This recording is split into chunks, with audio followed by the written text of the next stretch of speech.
Well, alrighty guys and gals, welcome back to another video here at Scott Speed Shop, and today we're going to be taking the old red and rusty 64 Polara there. And well, in the last video you saw us get these wheels and tires on there.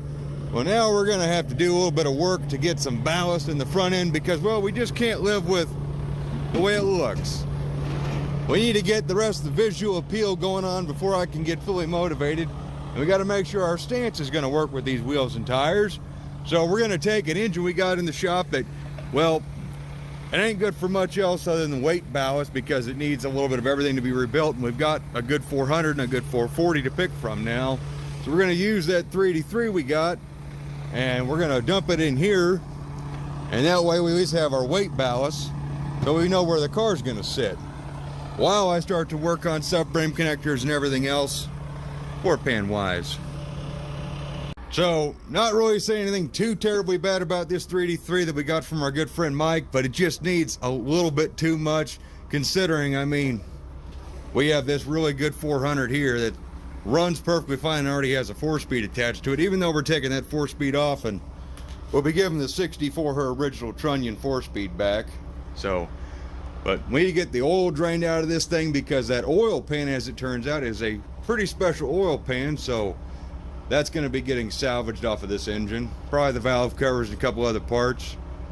And someday that thing will probably get rebuilt, but it's just not anytime super soon because, well, we got a W2 340 coming here in the near future with some progress on that you guys will get to see. And of course, making big moves on getting the 64 built, so what do you say, Dad? Get after it. Alrighty, so we're gonna get this thing pulled out of here, drug out, and shoved right to that car. Oh, and we're gonna get the dang hood on because I also got that fixed, which you don't know. We did have some issues with the hood, but they are now fixed. So let's get right at her. And I'm sure some of the viewers might be wondering why we don't just go ahead and dump the whole 400 in there, especially with the better transmission. That's because I have other ideas on what to do with that 23 spline 1970 transmission, if you know what I mean. Plus, we do have the 64's original transmission right here. Why not go ahead and put it back in? So that's the reason why we're not going ahead and stabbing this in there. And plus, I'm not done detailing stuff, and I want to get this engine sorted out the way I want it. So yeah, that one's not going in the car just yet. Plus, I need to finish the floors and I don't want to be throwing sparks and welding splatter all over freshly painted setup here, so. But that one I don't really mind because it's going to need rebuilt anyways.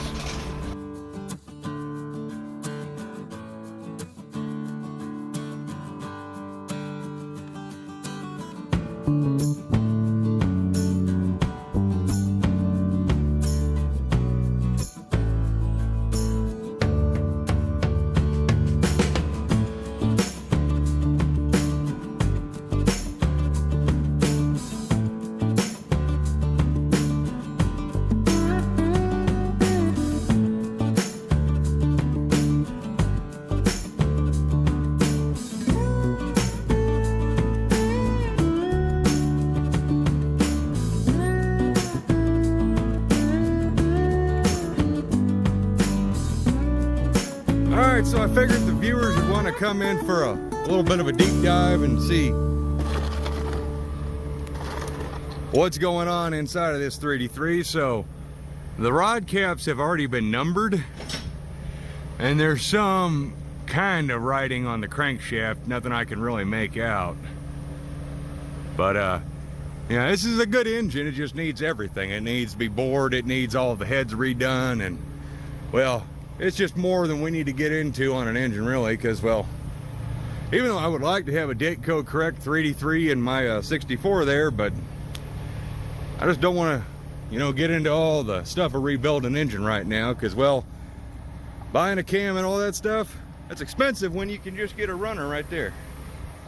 So this guy's going to be used for weight for now, and then maybe someday in the future. So ain't like we're going to junk it or anything, because it's still got a good steel crank in it, and like I said, it's technically a date correct block for that car. So, oh, show you the oil pan. So yeah, I wanted to show you this. The the sludge pit, as I would like to call it. Oh, thank you, Dad. Oh my, that gets, what is that, about a ½ inch thick? My Lord. Oh wow, it's really thick by the drain plug. You gotta wonder, why don't people change their oil? I know, look at this. What is that little deal right there? I don't know, I found a bunch of metal in the bottom of the pan actually. When I was draining the oil, yeah, look at all that. That's all metal. All that gray right there. I don't know if that's gonna pick up on camera, but yeah. This old girl, and I mean, we would drain the oil. This was down to a bare drip, so that's literally just the sludge that in the sun is turning back to an oil or a petroleum product, more or less. Sorry about the screwdriver, Dad. Oh, that's Jesse's screwdriver. Is it?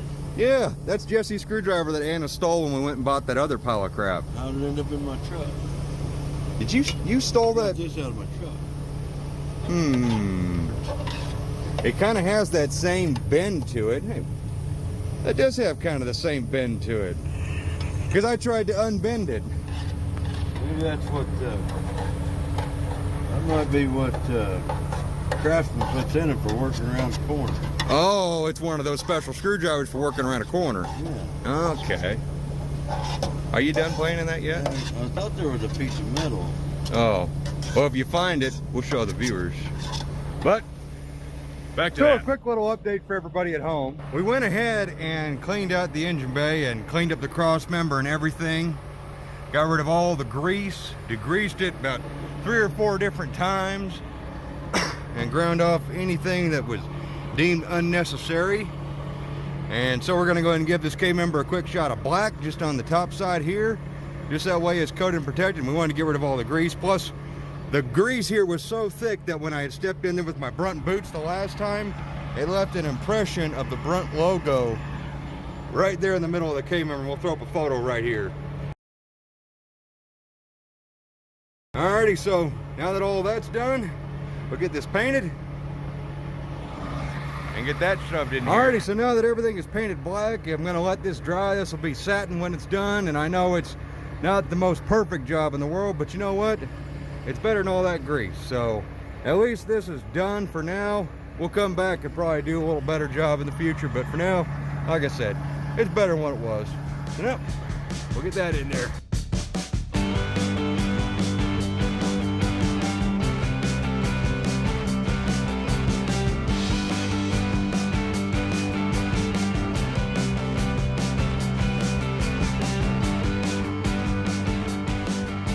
Oh, so are you guys ready to see where we got this thing sitting? Because we did adjust the torsion bars because, well, I'm sorry, there are some of you out there who like the nose high stance on like an early B body. Not me. I don't like them buried in the weeds in the front, but I do not care for super jacked up. I want my tires kind of semi-covered, and we'll have to readjust the torsion bars once there's a transmission in here, but because the transmission is going to add probably about 400 pounds or 300 pounds. So, but we got the old 3D3 in here, and she looks a little wonky, but this bar ain't in here actually, to be honest with you. But she's in here, so now we can at least test fit exhaust manifolds, headers, what we want to do. We got a board in the back. It's a little high in the back, but that's the best board we could do to support the back without getting the transmission out. But overall, I'm really happy with the way the car is sitting with these wheels and tires, which is ultimately what we were after, just to make sure she's gonna sit the way we want her to. So, big shout out to the man, the myth, the legend, and of course to Mom for helping. Mom helped me with that side over there, and of course Mom was actually underneath the car with me when we weren't filming, and we got that board in there, and we both got crap in our hair and on our backs, and we got all covered in crap. Because I thought it'd be a genius idea to go ahead and do that K-member, and well, that covered the whole ground with just crap everywhere. But she's in, and the car's sitting much better. Mom, you ain't got to run from the camera. But that looks a heck of a lot better. Now we got this car stanced out the way we think she needs to be. We're gonna go ahead and get that hood on that we got repaired, so here's to that.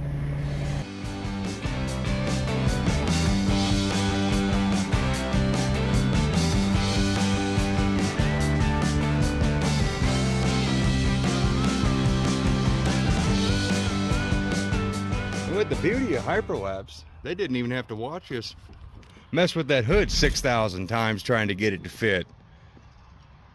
You know, it'd be nice to be the viewer sometimes, Dad. Because unless they're building their own hot rod. We were fighting this issue where the hood refuses. And we have that hood hinge all the way down. We've been fighting this issue for quite a while, but the hood's on.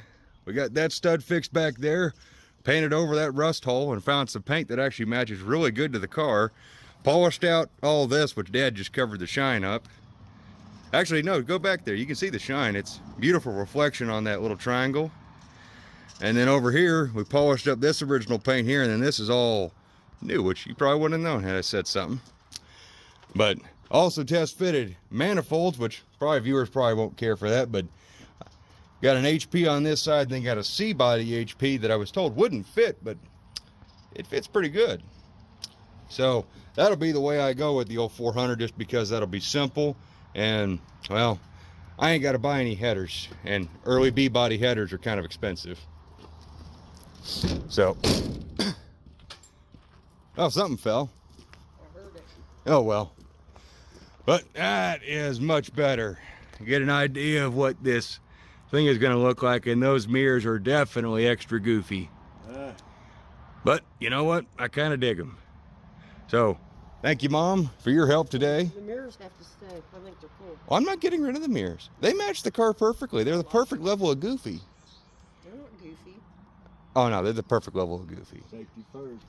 Yeah. Yeah, there you go. Except I don't know if we can actually see out of the daggone things, because they only adjust by rotating. They actually don't move on a ball. Oh yeah. Yeah, so really, if the guy who put the holes there didn't really think about it too much, he put those mirrors on. In reality, they're not doing anything but, well, looking like a couple of Starship Enterprises.